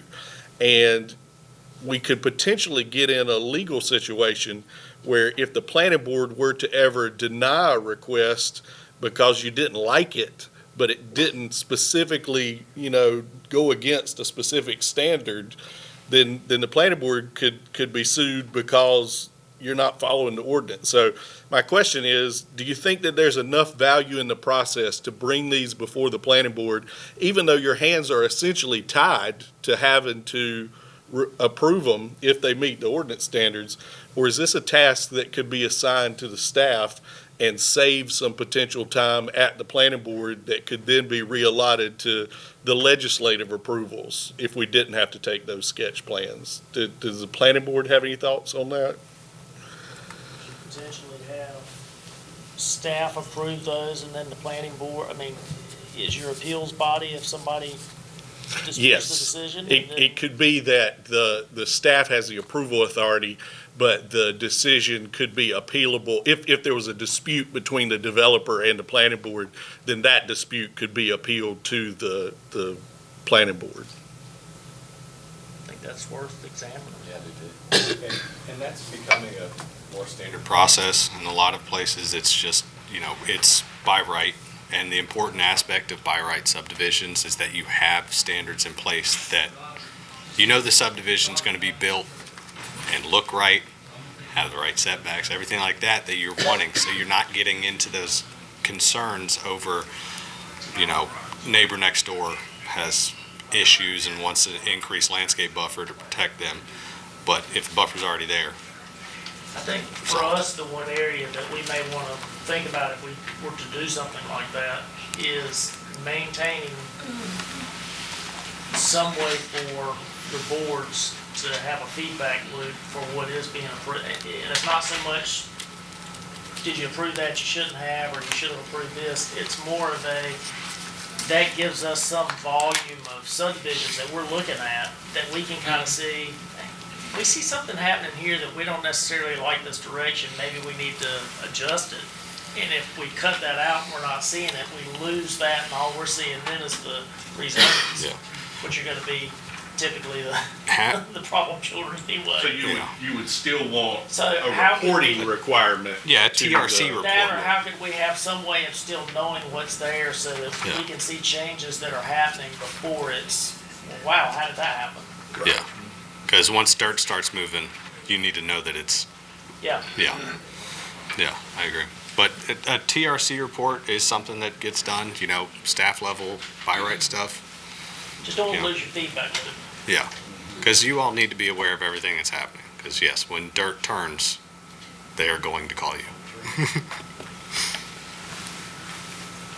All right. Well, we've kind of been touching on a lot of this stuff, so I'm going to jump through and just kind of talk about emerging issues and opportunities. You know, looking back at the land use plan, I don't think it foresaw a little bit of the growth that we've seen in Nash County, because that was pre-COVID when a lot of those numbers were coming through. And so, you know, we've talked about a lot of things that are happening. Are there emerging trends that you guys are seeing? You know, we've touched on a lot, but, you know, concerns that you all have or that are being brought up that might be something else we can add to this. You know, we've touched on a lot, but. One thing that I hear frequently from citizens is emerging trends is just poor quality houses being built.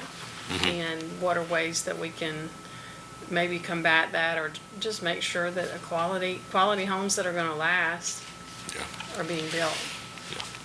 Yeah. There's aspects of that we can, and I'm not an attorney, so let me preface that. There's a lot of aspects that we can address with that, but 160D does have restrictions from having architectural requirements being required. So, you know, vinyl siding is going to happen. But when you talk about larger lot widths or larger lots, that increases the property value as it's going through. And in the end, often the developer has to increase the product to justify that. You know, they can't sell a lower grade house on a big lot because it's already going to be expensive and people are going to want a little bit more. So all those things kind of weave together a little bit, and we can see how we can address it. And, you know, architectural guidelines are things that can be talked about that aren't regulatory, but at least presenting things in the appropriate direction. So those are things that we can kind of talk through in more detail. And Yes. I was going to say, what I hear on my end is affordable housing, not apartments or townhouses, but affordable housings in the 30 and 40,000 square foot lots, of course, are going to be more expensive. Yeah. And I'm probably the Lone Ranger here, but I wouldn't mind seeing some 20,000 square foot lots, because then the homes would be cheaper and more affordable for some families who want to move in there. Yeah. And so, And in that regard, one thing I'll talk about that I notice is an emerging trend because of other communities that have worked with us is conversation of accessory dwelling units. You know, you guys do have to still deal with, in most situations, well and septic. So that's going to be a hindrance on some situations, but having that ability is an affordable option for, you know, aging parents to move in to be with their you know, their family, and preserve that need for having the expensive homes. It's an option of affordable housing. So I'm not sure y'all's takes on ADUs or accessory dwelling units, but we'll bring that up as an option, as something that can be considered.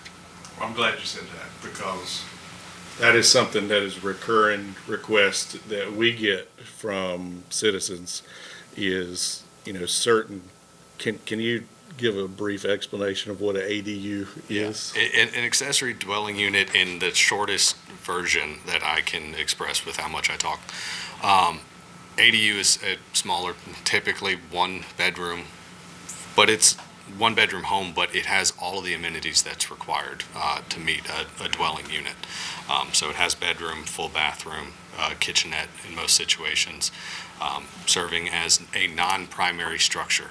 So it, by building code, is its own dwelling unit, but it is not the larger of the homes on the property. So it's only allowed when it's an accessory to a primary dwelling on the same property. Correct. When we went through the 2022 comprehensive land use plan, there were some sentiments that ADUs were more appropriate in more urban areas. And so I'd be interested to know what the general feeling is about the allowance of an accessory dwelling unit now, whether we're still at that point or whether that's something we need to seriously consider working into a proposed new ordinance. So, does anybody have any thoughts? I just got a question about that. How would that require a reevaluation of the septic system? Yes. It would. Anytime you add bedrooms, which even Right. presumably one bedroom, your septic system is sized based on a number of bedrooms. So it would require either a second septic system or an expansion of your existing through the health department. And I'll say, an ADU does not have to always be a separate structure. You know, the conversion of an existing attached garage or an addition onto the house that has a secondary access is another option for an ADU. Because conversions are something that are typically more affordable and giving a better option for people that have the existing structure, just improved. And maybe adding just a bedroom requires some line extensions. It's a fine line sometimes between a house addition and an ADU. What we use is if you can get from the main house to the addition without leaving the conditioned space. Correct. So if you have to walk through a garage that's not conditioned, then that's a separate unit. But if you're adding a bedroom and an extra office onto your house, that's just a house addition. Yeah. That's not There's an nothing ADU. that says you can't have two kitchens in your house. Right. But anytime you change the number of bedrooms on a site, you're having to reevaluate and expand your septic system If it's not big enough already. unless you built in some extra capacity from the beginning. So, is there favorable opinions? You hate it. You can tell me softly instead of saying hey. But, what are the thoughts on ADUs? I'd say we just got to be very careful if we indeed want to start allowing them, and we got to be very precise when it meets our ordinance, because us developers that think outside the box a lot can make a lot of money building ADUs. And I don't think it's really what we want to see in rural subdivisions. And maybe somehow, like we do for smaller lots, try to do something to keep them within our municipalities or the ETJs of those municipalities. But I think if we're not gonna allow them, that needs to be said. Yep, And number two, I'm fine with that. if we are gonna allow them, then it needs to be very specific. For instance, it needs to look just like the house. If the house is brick, it needs to be brick. Yeah. Those kind of things. So, we can't get into that due to the architectural We can't get restrictions. into that, that's the problem. Yeah, state prevents anything from going to that degree, All right, so, Shelley? Question for you on these. yeah. Are you getting complaints today that these are already being built? Because I know of them that are already being built today in the county. So we can sit here and say we don't want them, but they exist in Nash County, I guarantee you. Sure. I've seen them. So What I was referring to is people inquiring about a legal means of doing it, is what we did. So right now, we're rewarding the ones that are doing it illegally, but don't have a path for the ones that are doing it legally. Yeah. What they'll do is put a door between the two and say it's all part of the same house. Or you just upgrade your garage without getting any permits and That's it. dare us to do anything about it. Sewer Right. system in it, and then after it's been permitted and they leave, then it becomes. Right. Yeah. Say, well, I'm gonna build a Mother-in-law's man estate. cave Yeah. that has a bathroom, so I'm gonna put this second septic system in.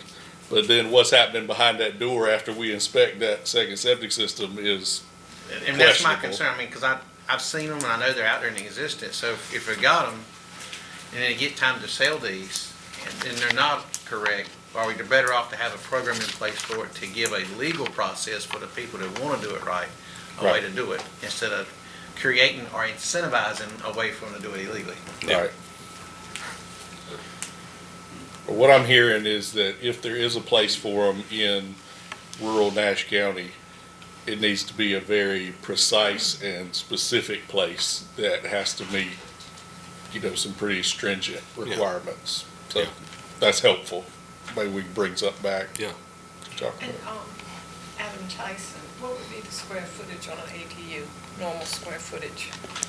So, the minimums are determined by building code, and I couldn't speak to that off the top of my head. It's It's actually by room, I think. The Yeah. building code says you have to have for the Certain size bedroom, room it for has to be bedroom, this yeah. far but you can build a small house Yes. that's compliant with the state building code. I have seen ones that are 400 square feet. It works out that you almost got to do 350 to meet the minimum on Yeah. a room basis. When we went through with the building code council, Yeah. that's where we ended. That's why most of them hit that 400 and just Right. leave it at that. 350 to 400 where they gonna end up at. Yeah. One of these mini houses qualify for an ADU? So, depends what you define as mini house.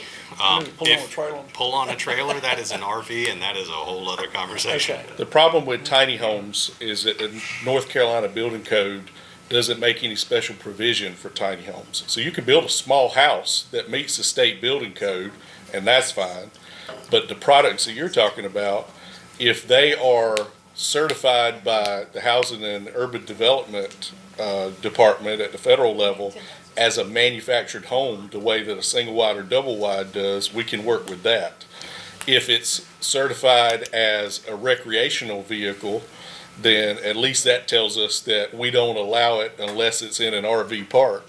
But what's even more common is for people to be selling something that is not certified by anybody, and we can't allow it to be used as a dwelling because nobody has weighed in on its appropriateness to be used as a dwelling unit or a residence. Like a sled style shed Yeah. getting used. That's where I was going Yeah. with that. So, I think I might be the youngest one in the room. But I definitely see where accessory dwelling units have a place in the rural county is you're more spaced out, having, my age group is having kids, and my parents are getting older, encroaching on 70 and into 70 with health challenges. It would be a say, hey. I put on the health challenges part. If any of y'all know my dad, he's definitely had his health challenges, and it slowed him down a lot. Whereas all of y'all are in great health. But it has a role in rural life to have your parents close.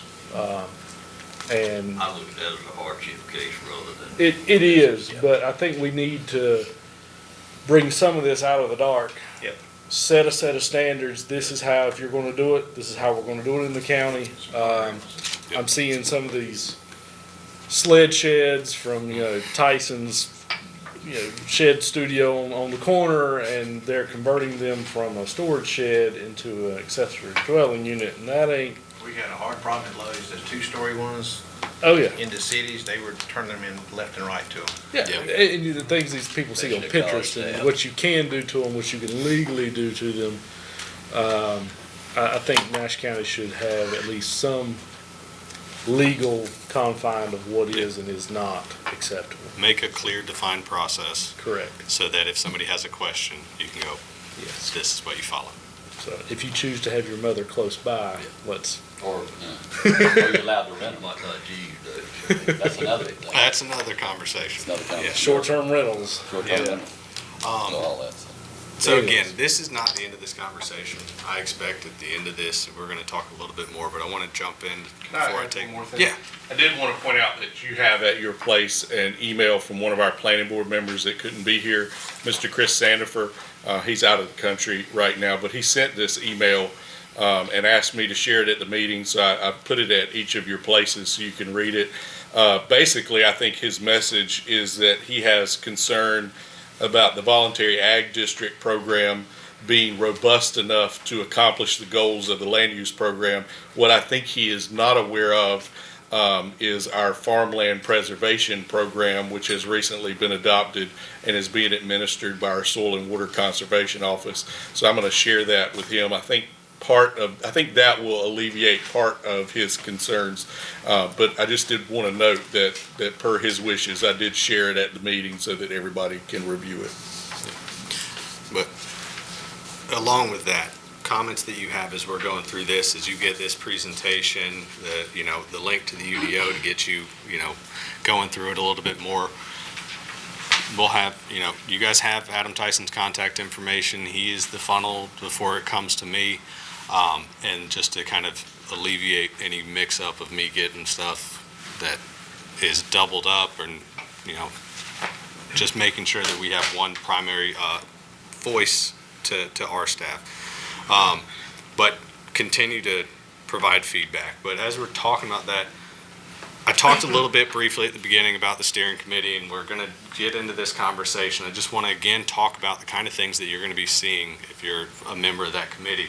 Again, it's broken up into 4 meetings. I am putting here as an example. This is not the titles and order for these outlines for your standards or for the ordinance. This is something that we use as a base, and as we kind of navigate through and modify and organize, we work from this. Obviously, there's environmental chapters that we're going to want to be kept separate from other things, and again, that's easing the use of the ordinance and making it more navigable. But that first meeting with the steering committee is dealing with that ordinance assessment. As we are taking these comments that we've heard today, everything that's within the land use plan, we'll be going through that and then, give you guys something to take home that says this is what we agree are the big concerns that need to be addressed with this ordinance update. And then each meeting will have, again, 2 to 3 articles that we're going through and looking in more detail. We'll all be able to talk through everything that's changed, where this came from, how it's moved, and then if there are the conversation of what is the open space standard, what's the, if we're having a conversation of 5% and 10%, I'm not going to make that final call. I can provide guidance, but I need to know from the steering committee what that decision is going to be. And we can take examples from, subdivisions you've seen or area subdivisions from other municipalities and counties in the area. But, your responsibilities as members of the steering committee when we make that selection, you are going to have homework. So if you want to be a member of this committee, you're going to be prepared to read a lot.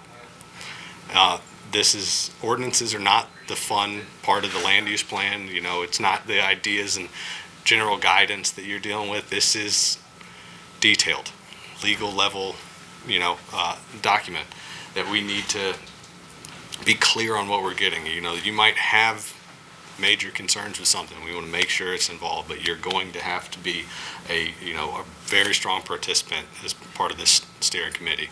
And then I want to make it something where you guys can become the project champions on this.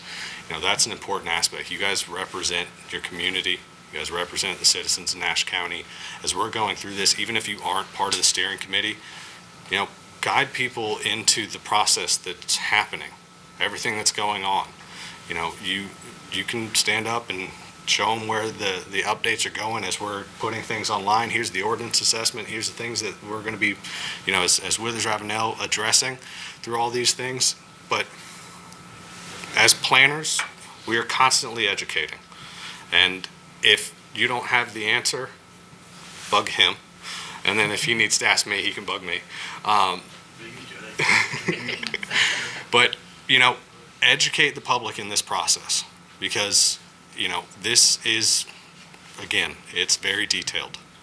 We want to make sure that everyone's involved and heard, even if we're working with a smaller group to deal with these things. But I am going to turn it over to Adam to kind of talk through that.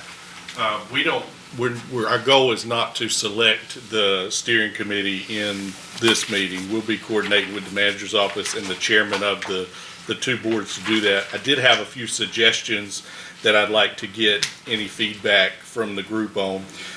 One goal would be that the steering committee does not contain a quorum of either Board of Commissioners or the Planning Board, so that we don't have to go through the formal public meeting requirements every time the steering committee meets. So what that would look like would be 3 members. It would be very similar to our steering committee we have for the comprehensive land use plan.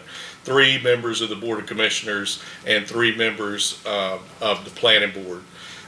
In terms of the Board of Commissioners, I would like to have commissioners participate as steering committee members, preferably if your constituents actually live in the area of the county that would be subject to the Unified Development Ordinance. So no disrespect to District 2, Mr. Belfield, District 6, Commissioner Wilkins, but I would like, and certainly we want their input. They're going to be voting on the plan, but as far as the steering committee, I think it would be good if our commissioners came from districts whose constituents will be subject to the rules.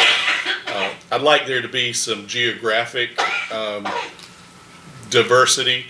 Mr. Arrington covers most of the north of Nash County, and so I would like to see him participate if possible. In terms of central Nash County, which is really central and eastern based on our population base, but that would be either Chairman Outlaw or Commissioner Davis. And then in southern Nash County, I would suggest that we either have Commissioner Leggett or Commissioner Howell. And certainly we can have discussions, or you can discuss with the chairman or the manager's office about which individual you think is the best fit. The planning board, I think that of those 3 members, Chairman Parker probably is going to want to participate.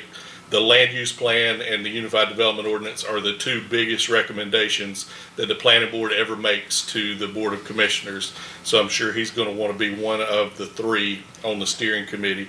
Ms. Moore has agreed to participate as a non-voting staff member from the DOT perspective.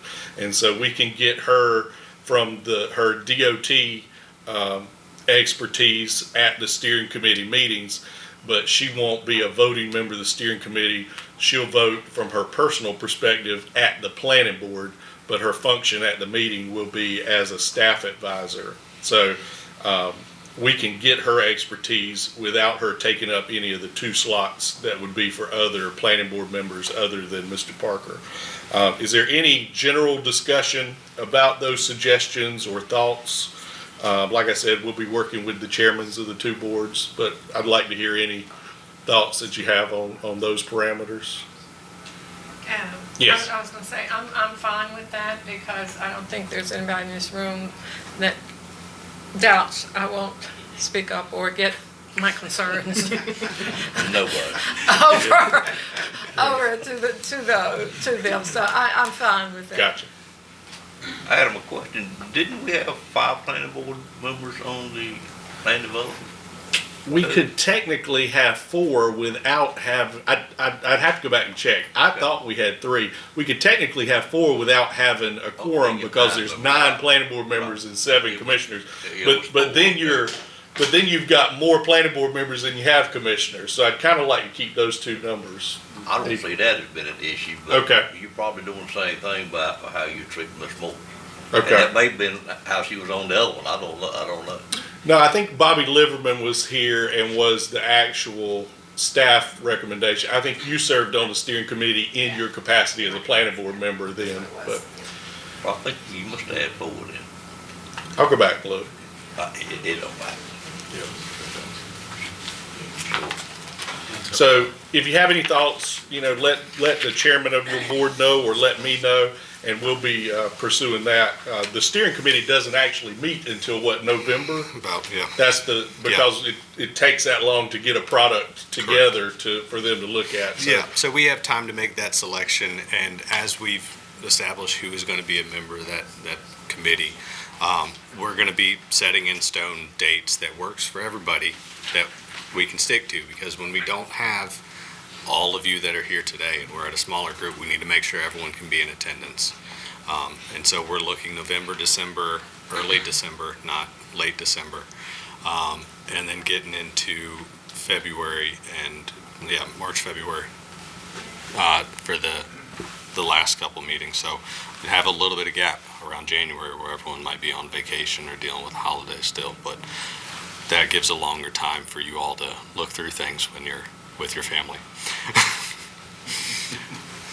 So,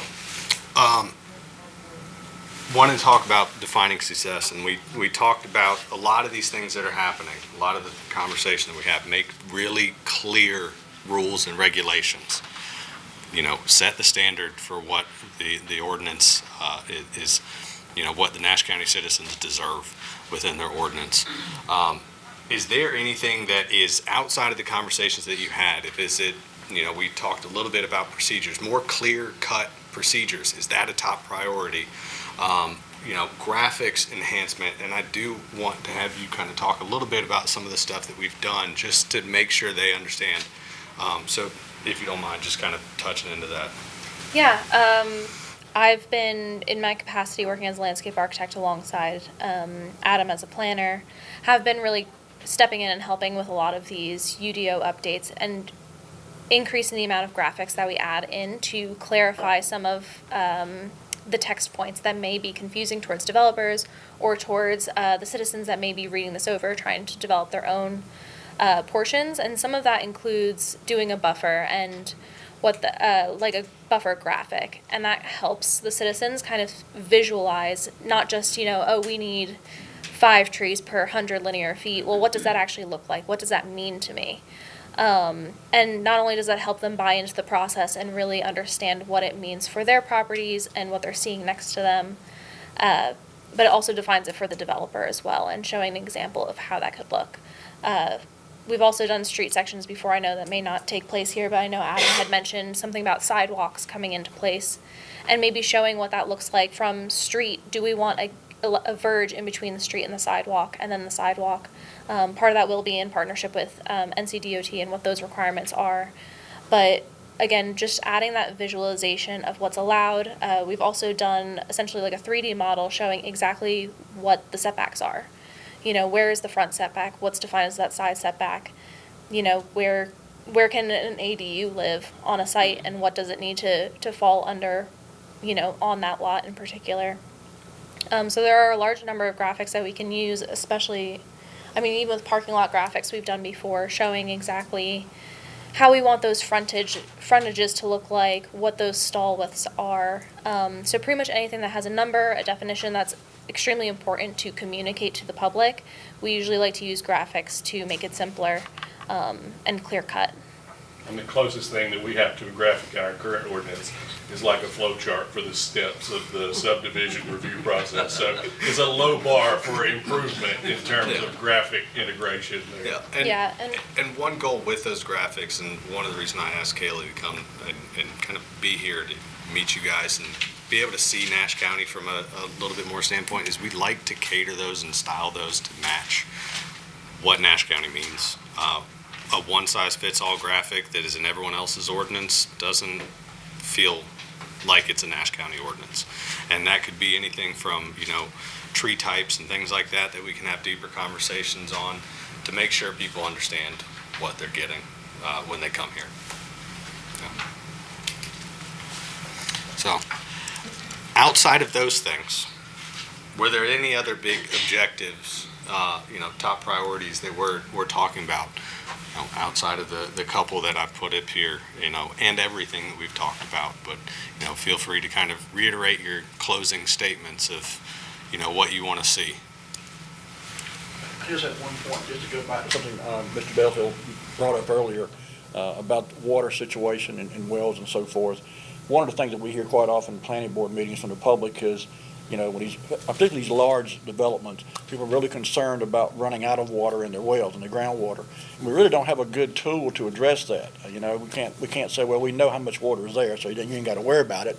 And at the same time, we can't say, yeah, you don't have a problem because your well water is only certain.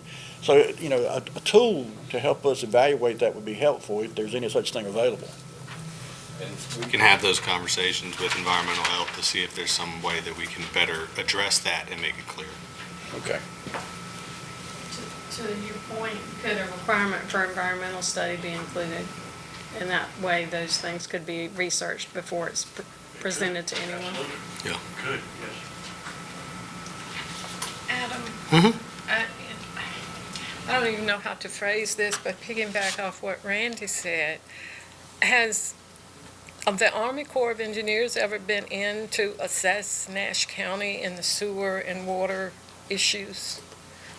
I know when, Go ahead, continue. I was just going to say, and I don't mean to keep going back to DC, but they were very effective. I'm going to say when I was in high school, after high school, all you heard was about them in the Maryland, Northern Virginia, DC area when things happened. And I recently looked them up, and it seemed like they could be able to help to at least assess Nash County and see what could be done to stop the flooding and help with sewer. Yeah, and I will say one of the recommendations that, as we're going through, that I'm going to be putting forward is being clear on members of the TRC, the Technical Review Committee that you guys hear.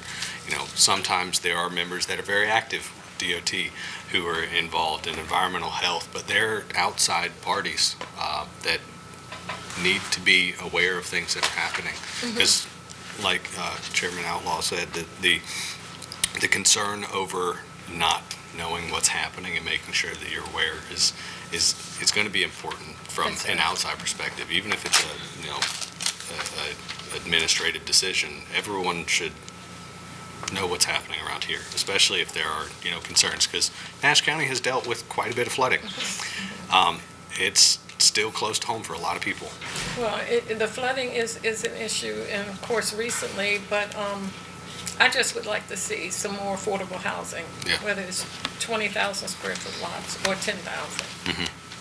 We have to provide something for families who don't make 500 or 600,000 a year. I think one thing brought it up, but this came up on that R10. This guy had a very extremely innovative, I don't know what you want to call it, wastewater system or whatever. And he said that he'd done it other places. And then, of course, the other thing that came up, because it was R10, is how much water. And his point, all he said was, we'll dig deep enough, 300 feet wells or whatever. But he had nothing to back up that was going to be enough. Right. So to Sue's point, maybe before these developers come in, and there was another guy that said, hey, have you looked at this land? Because when it rains, the backside of this property floods every time. And he was like, we'll deal with that. Okay, well, maybe you need to deal with that before you come forward. So I think all those kinds of things from a landscape standpoint, environmental study, there is enough water for an R10 subdivision. Yeah. And that would at least tamp down those comments in the meetings. If it is in a strategic location. Right. That's So- where, that's what I'm hearing, is Yeah. if that is an option, it needs to be in the right place. Right. One point I'd like to make, if being a developer also, is I would like to let's work towards making this as clear to understand and as precise as we can, simply because that's what developers want. They want to know what it is they're gonna be required to do when they come in. Then they'll make the decision prior to even bothering our staff whether it's gonna work or whether it's not gonna work. Yep. They come in here now, they're trying to shoot the gaps. We need to eliminate the gaps everywhere we can. Even after the last meeting, one of them we turned down, the developer we turned down, took the time to call me and just thank me for something I said when I explained where we are with R20s versus R30s. He finally said, I now know there won't be any more R20s. Thank you for making it clear, but let's just make everything we can as clear as we can. Yeah. If we slow down development, that'll be okay. Well, you might slow down development in the rural areas, and In it might rural speed areas, up I mean, in that's what others. quite a few of us want, slow it down in the rural Yeah. areas. And we'll push them to the towns, but let's just be precise, because they left, but the planning board, I go to quite a few of those, and I've heard y'all talk for 30 minutes about how far trees are gonna be apart. You don't need to be spending your time doing that. It ought to say certain landscape orders, this is what you're gonna have to do. How big the trees gotta be, what Yeah. the bushes are, how big the berms are, et cetera, et cetera, et cetera. Yeah, Yep. take the Okay. graves out of it. I just have a question about talking about the affordable housing question, because I do know that some of the commissioners have that as as a priority.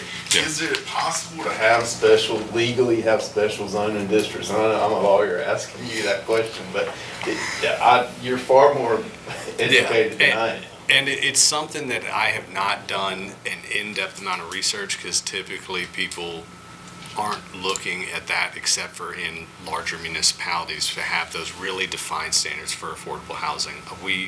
Our team likes to work in rural areas and smaller towns.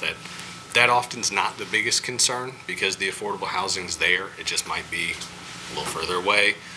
But it's something that I can absolutely go into more detail and have some conversations, and I think you and I can have a lot of conversations to dig into this.